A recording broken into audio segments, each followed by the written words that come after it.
Hi guys, this is Marcus from Nestor. Tune into Rockum Radio. Stay cool.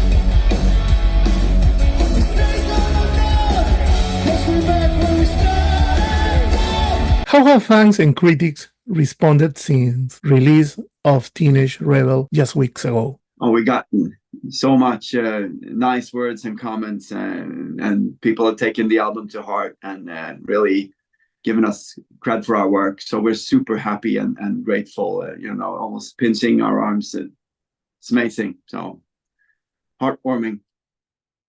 What was the process of creating the album Teenage Rebel like? Did you face any challenge? I think you always face challenges, and especially kind of the pressure in the beginning of writing a second album after the first one and trying to find the right path after that one. But I think we decided that we can only do what we can and try to dig a bit deeper in emotions and feelings and more of heart and soul into it, because we had a bit more time this time. So it was a process with blood, sweat, and tears, and also a lot of joy, happiness, and smiles. So yeah, and a lot of love. Yes. You have 3 singles: Glorious, Caroline, and the last one, Teenage Rebel. How do you pick the singles in your album? I think we lived with the album for a long time, so it felt natural to get Victorious out. It was for us, we're really connected and close to it became a hockey video, but it was about us as guys, and we were like fighting to reach for the stars and dream and reach for the stars. And Victorious was a lot about that, and was also a bit different to the other album. So we wanted to trace it back to that one, but get another star. Mm-hmm. Show people another side of Nestor, I guess, but Victorious. And Caroline also felt natural. We disputed a bit about that, or Teenage Rebel to go a second, but yeah, I think I feel okay with the call. I like them also. Yeah. What is your favorite song from the new album, and why? Last to Know is my favorite song because I always get really emotional playing it. I like the depth of it, and that it's a bit, a bit of darkness in it. So yeah. Again, I'll ask to know, at a time when ballads are less common on rock albums in their videos, and it's true. What motivated you to include 3 powerful ballads on Teenage Rebel? Last to Know, Daughter, and the one that got away. I think what motivated us, or like that we felt that it was all right, is that the songs, in our opinion, they needed to be on the album, and we needed to have that as a contrast to the first one, which is more upbeat. Mm-hmm. So I think they have their place, and you need to sometimes embrace that times aren't always happy, and for a teenager, it's definitely not always happy. So they have their place on the album. Yeah. Wow. Are there any personal story behind any of them? I think they are, but both from our lives and from friends' lives, and from fellowshipping. This is like a continuation where you get to know the characters a bit more, but definitely we all had that heart broken and by someone, and you were the last to know that this is going to go south. So yeah, there's definitely for me, definitely, yeah. I have a connection to that song. Yeah. Beautiful.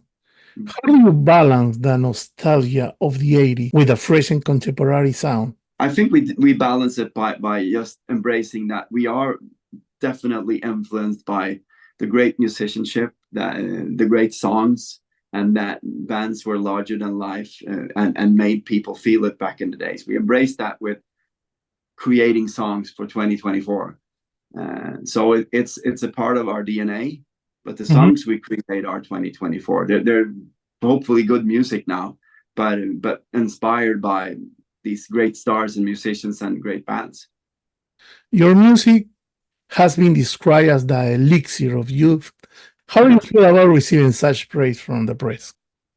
The arms on my, the hair on my arm just raised. It's amazing. That is beautiful. And when people, either text you that on a private message or in the socials, we always get really touched and remind ourselves of this journey that we are blessed to be on. And we're happy that people are happy with us, because that is the key, to look out over the crowd when you're playing and see them singing the songs and taking them to heart and feeling that.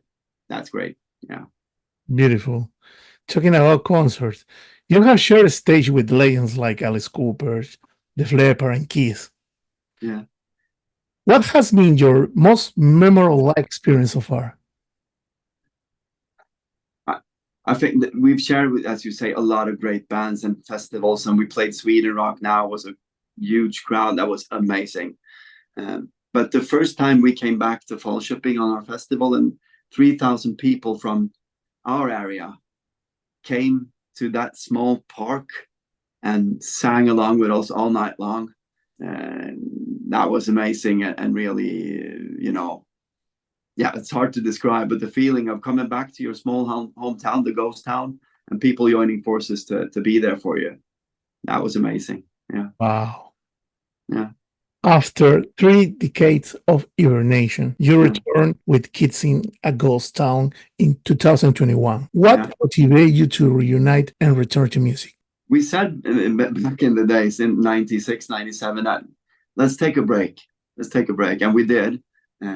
But we always kept in touch. We're really good friends, best friends, I would say. So we played together and always stuck together. And when the pandemic came, 2019 and around 2020, then we met, as we always did, around Christmas. And then Toby said, because he had played some songs with Johnny, they were like writing stuff just for fun. And they were like, Nestor should do this. We're going to do it, guys. Do you want to do it? And we were like, yeah, hell yeah, we're going to do it. And what are we going to do? We're going to write songs and put the band back together. And everyone was like, okay, let's do it.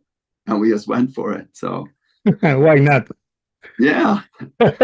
So it was natural. It was like we had this long break that the band was never over, because we said it's not over. We'll see each other again. So yeah. And we did. How do you see the hard rock and metal is seen today compared to when you first started as a band? Well, first and foremost, the market is harder in a way, to get through the ice and then come up and play. That's hard. It's a lot of hard work. But I think today there is a lot of quality music that is starting to get up into the light of day. And I think that people today want to listen to quality music. And people today are not afraid to say they can like really hardcore stuff. And they can also dance along when Nestor comes and play I Want to Dance with Somebody. And they can listen to synthwave. So I think the merge and the mix today is much better than when I grew up, when you were like synth or hard rock, and you couldn't tell anyone that you liked a bit of a synth stuff. So, yeah. Okay. If you could collaborate with any artist, living or dead, who would it be and why? Oh my God, I would love to share stage with,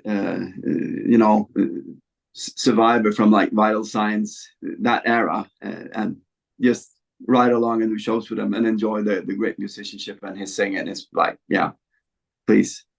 So Sally's gone, but yeah, I would like that. Survivor back in the day. So have a tour with them. That would be great. Wow. Any plans for the Canadian tour? Not yet, but we want to come. We want to go everywhere. So not yet. No, in North America yet. We're over at the cruise and South America, a quick one. But we really want to come over and play. There's a lot of good shout outs from North America and Canada now. So we definitely want to come over. If you could travel back in time and play at any historic concert, which one would you choose and why? Oh, it must be some of the old, MTV the big awards of one of those, or the Monsters of Rock when they were like huge. One of those would be amazing. I saw a clip from Metallica playing. I think it might have been Russia, but it was like 1 million in the crowd. Those old big crowds were like, shit, amazing. Yeah. That Monster of Rock in Russia was amazing. Yeah. That's amazing. It's true. Yeah, it's crazy. Yeah. The police. Yeah. So yeah, of course, to just walk out on that stage would have been scary. Yeah. If you had to describe Nestor music using only movie title, which one would you pick? I think I would like pick one of the Rocky movies. Rocky 4 is like, that's an amazing one. Yeah. To keep on fighting, never give up. It doesn't matter if you keep on dreaming and keep on fighting, you'll eventually get there, but you need to work hard. And that's what Rocky 4 is all about. Yeah. It's true. Any last word to your fans in this interview? I was super grateful for all of the support and really hope to see you soon so we can kick ass together.